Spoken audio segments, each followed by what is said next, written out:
vanoshuvira nekutsvaka mutsvene wakatendeka Mwari wamasimba ose. Ndinotaura ropafadzo, ndinotaura kugoneswa muzita raJesu Kristu weNazareta.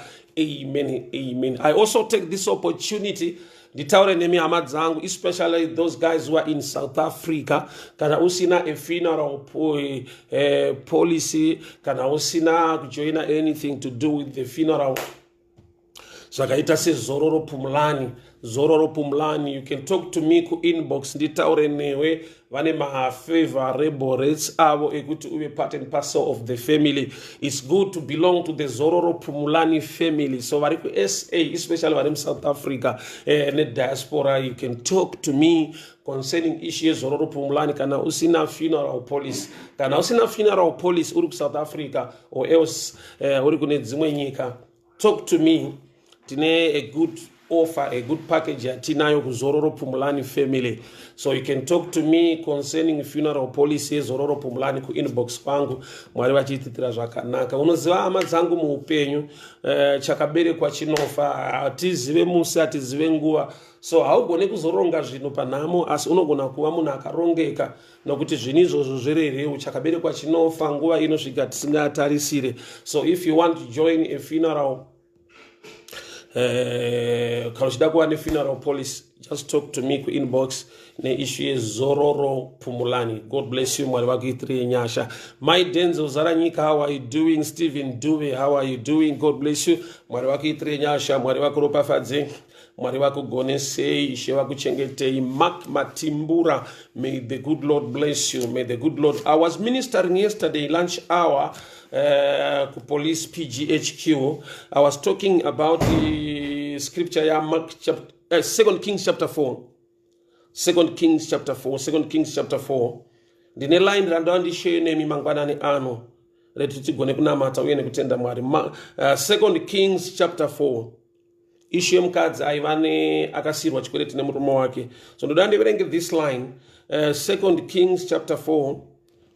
Verse 2. And Elisha said unto her, what shall I do for thee? Tell me, what do you have in your house?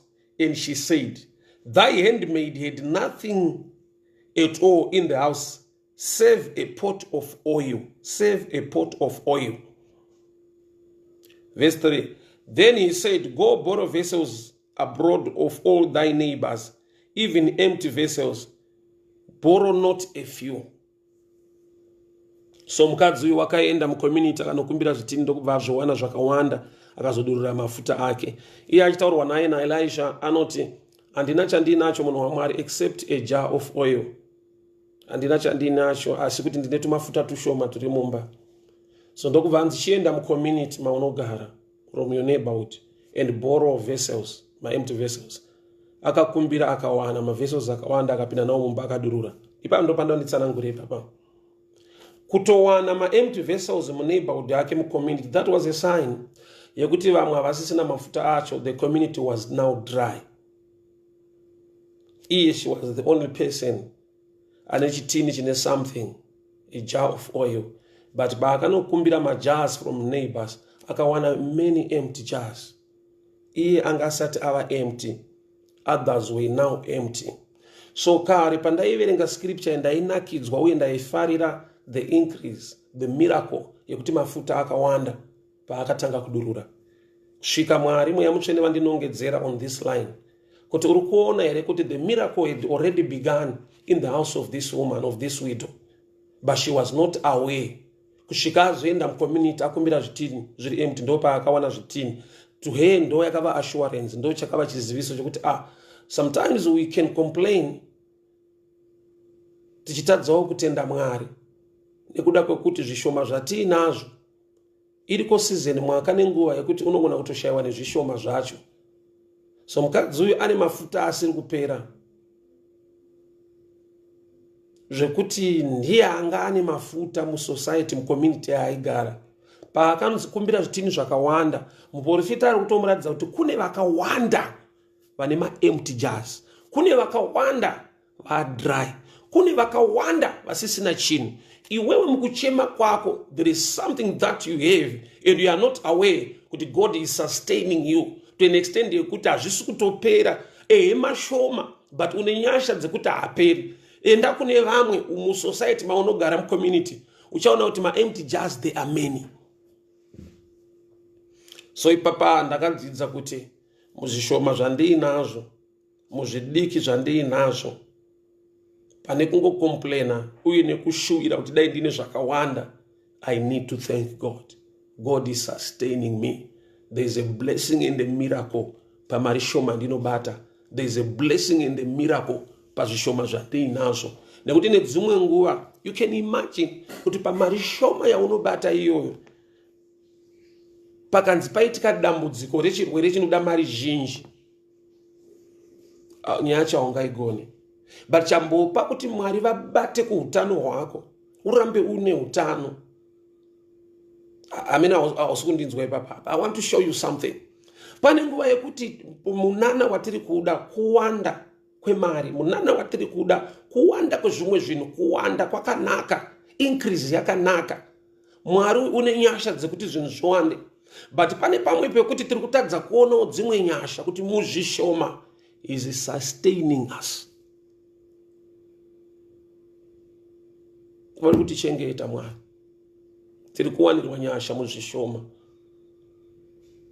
Because there is a spirit yekutotora nezvese nezvishoma zviripo. Muzvishoma imomo utano unenge uri intact. Imagine pakasumuka chirwere chinoda thousands of money. Iwo usatombobata 1,000. But utano hwako uri intact, wakachengetwa. Zvirwere zvirimo munyika, masituations anorema nekurwadza arimo, anodimanda mari zhinji.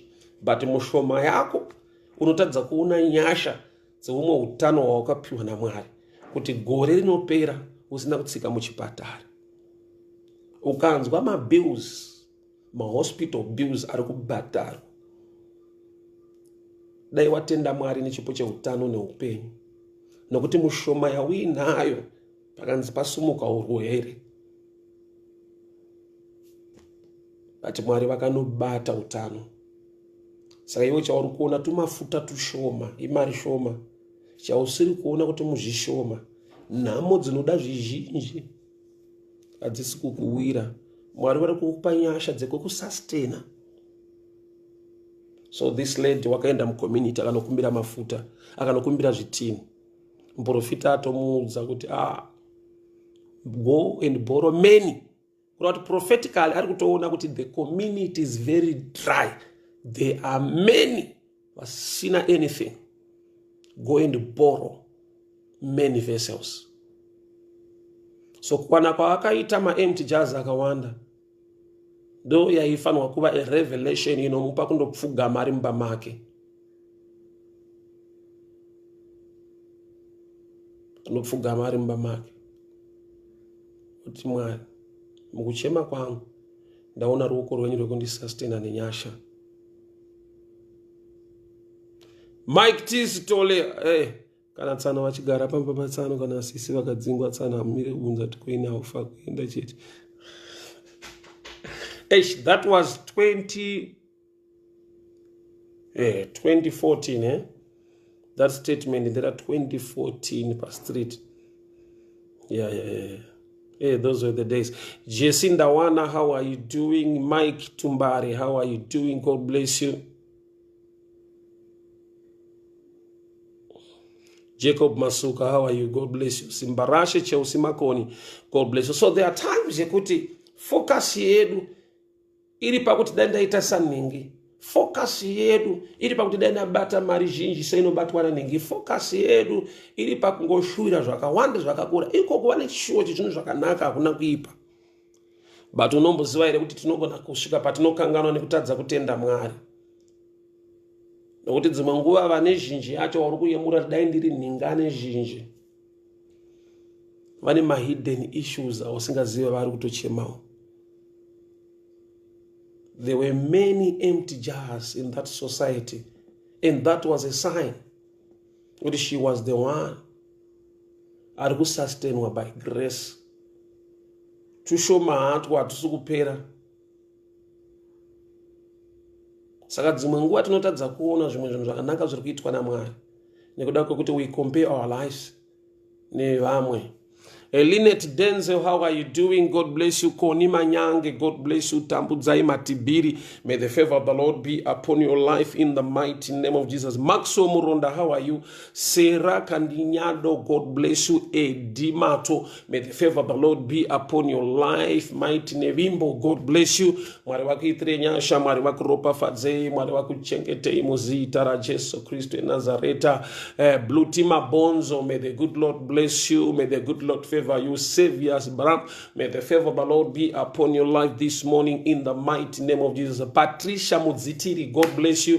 Mariwaku Trenyasha, Mariwaku Ropa Fadze, Mariwaku Chenkete, Mozita, Rajeso, Christo, Nazareta, amen and amen. Favor upon your lives in the mighty name of Jesus. Babandri kunamata mupenya vana venyu vanoshuwira nekutsvaka mhuri dzavo dzichengetwe, mabasa avo aropafadzwe, pavanopinda nepavanobuda ndinotaura nyasha, ndinotaura kuchengetwa nekugoneswa muzita raJesu Kristu weNazareta. May your hand of favor be upon their lives. I break every yoke of bondage, every plan of the enemy be put to shame in the mighty name of Jesus. Amen and amen. My Fafa, God bless you. Hilary Marola, God bless you. Mariwaku Trenyasha, Mariwaku Chengete, Mariwaku Gonese. May the good Lord bless you. May the good Lord favor you. May the good Lord protect you in the mighty name of Jesus. Nyasha Zwanzwe, Mariwaku Chengete, Mariwaku Ropa Fadze, Mariwaku Gonese, Muzita raJesu Kristu Nazareta. Messi Mujiganemba, it's been a long time. Murise Jenyu, Mariwaku Trenyasha, Vaku Ropa Fadze, Shuai, Muzorera. God bless you. Edimato, may the favor of the Lord be upon your life in the mighty name of Jesus. Mariwe Nyasha, Mariwe Rugare, Vakuchengete, Vakugonse, Kelvin Chitumba, God bless you. Sarah Candiado, may the favor of the Lord be upon your life. Tinashe Manatsa, may the good Lord bless you. Mary Mungara, may the favor of the Lord be upon your life. Farai Sanders, God bless you. Tambudzai Matibiri, Nokutula Manyanga Adze, may the good Lord bless you. Thank you so much, guys, for tuning in. Tisanganiswe Zwakari Mangwana, same time, same platform. Muskwere Munyasha, Muropa Fadzwe, Mugoneswe, Muzi.